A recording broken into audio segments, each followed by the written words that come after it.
Hi, and welcome to another AHA Ask Heather Anything. I'm Debbie, your host, with Help for IBS. I have Heather along with me here. Hi, Heather. Hi, how are you? I'm well. We are live. I'm sitting here in Lars, Scotland. And Heather, where are you? Right outside Seattle, Washington. Beautiful, beautiful. So this is your opportunity to chime in and ask Heather anything.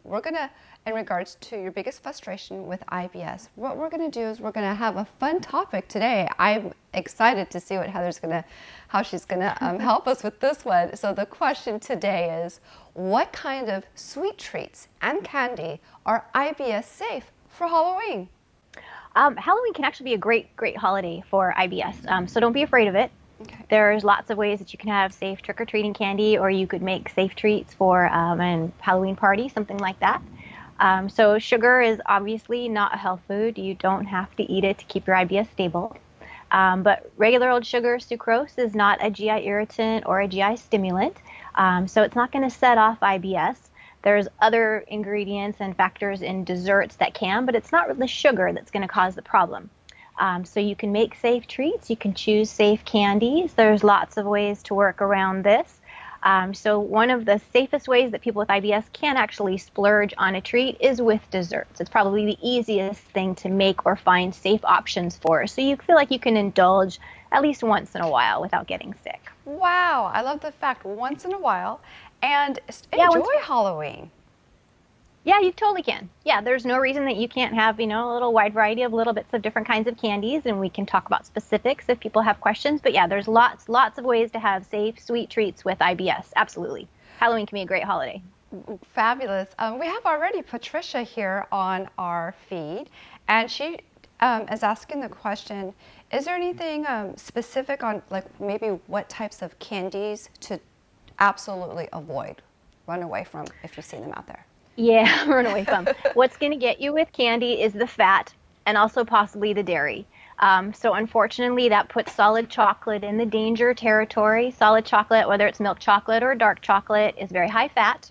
Dark chocolate's going to be better. At least it doesn't have the dairy, but it's still high fat. So anything like a little Snickers bar, Mars bar, Milky Way, all your solid chocolate, Hershey chocolate, all of that, those are going to be high fat and quite likely triggers. You're going to have to be very careful with those. So that's not the kind of candy that you want to indulge in.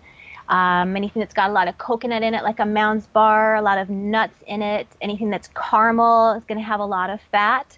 So just keep thinking high fat is what you're trying to avoid. Mm-hmm. And what you want to look for with candies instead are the low fat options. And a lot of candies are actually sugar free, or not sugar free. They're not going to be sugar free, but they'll be fat free. Okay. So any of your hard candies, your lollipops, your suckers, your Tootsie Pops, anything that's a gummy or a jelly kind of candy, like Jelly Bellies or jelly beans, red vines, your licorice whips, your chews, things like Starburst, your Skittles, your fruit-flavored things. Those are all going to be virtually fat-free. Hot tamales, if you can tolerate the cinnamon. Junior mints can actually be a safe option. They have a little dark chocolate, but it's a very small amount, so they're very low fat, and they actually have real peppermint oil in them, which can be actively helpful for IBS. Nice. So you got a lot of safe options. Just watch out for the fat and the solid chocolate. Heather, do you have any fun, easy dessert that you can think of that somebody can indulge in? Say, hey, it's Halloween. Yes, there's going to be lots of ways that you can cook or bake safe desserts for IBS.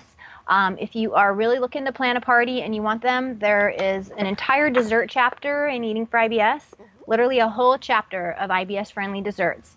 It's really all about substitution and not deprivation when you're cooking for IBS. So there's some things that would be so fast and easy you wouldn't need a recipe for them. Something like Rice Krispie treats. Rice Krispies are a good soluble fiber foundation, and then you're adding marshmallows, which are totally fat-free. They're basically just sugar, a little gelatin. And then the traditional recipe will have, a good amount of butter in it. What you want to do is substitute some kind of non-dairy oil or non-dairy butter for that and really drop the quantity. So whatever your recipe is calling for, use probably half that amount of fat when you melt it into the marshmallows. If you want to make it extra safe, you could actually melt some tummy fiber right into the marshmallow and fat mixture as you're cooking that and stirring it. I love it. And then add as many Rice Krispies to that as you can. Add more than what the recipe says. So you want as much Rice Krispie to your sticky ratio as possible. You could do a quick modification to make chocolate Rice Krispie treats if you just add a little unsweetened cocoa powder, like Hershey's baking cocoa powder, to the melted marshmallows and just whisk that into taste. Cocoa powder is fat-free, so it's a good, safe way to get chocolate. The caffeine in cocoa powder is tied to the fat, so when they remove the fat, they also remove the caffeine. So you don't even really need a recipe to make a sweet treat like that. If you wanted a full-on recipe, I have ones for a 5-minute pumpkin pie that is fabulous that you can also add tummy fiber to. There is a terrific chocolate peppermint fudge cake that little kids love. That is low-fat, dairy-free, vegan. Hard to believe it's a safe sweet treat, but it is. Everybody loves that. That's really fast and easy to throw together. So there's a really wide range of assortments for safe dessert recipes and just safe desserts that you could throw together without even needing a recipe. I will say one thing that comes up with Halloween and any event like that where you're going to be going out and about and maybe a little worried, make sure that you plan for that. So the time to indulge in some Halloween candy and sweet treats is not on an empty stomach when you're feeling stressed out.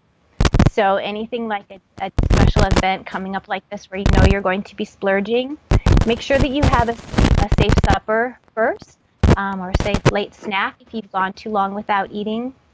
Make sure you're getting your soluble fiber foundation foods in your gut before you have the desserts, even if they're safe desserts. It's always a good habit to get soluble fiber in your gut kind of 24/7. So if you are going to go out trick-or-treating or you're going to a Halloween party, plan for that. Make sure you have a safe dinner first so that you will have more security and safety in having the sweet treats and indulging a little bit after the fact. Very helpful to plan for that. I'd also make sure that you watch your quantity. You can indulge a little bit, but you really don't want to sit down and eat an entire bag of candy, no matter how fat-free and IBS friendly it is. Quantity counts. So have small amounts. When you come home at night and you're done and you're maybe getting ready for bed, you might want to have a nice strong cup of tea.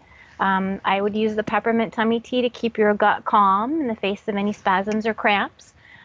Give yourself an extra time, just sort of rest after trick-or-treating or having an indulgence.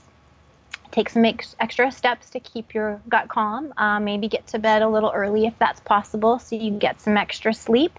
That's always helpful for IBS and just general digestive health.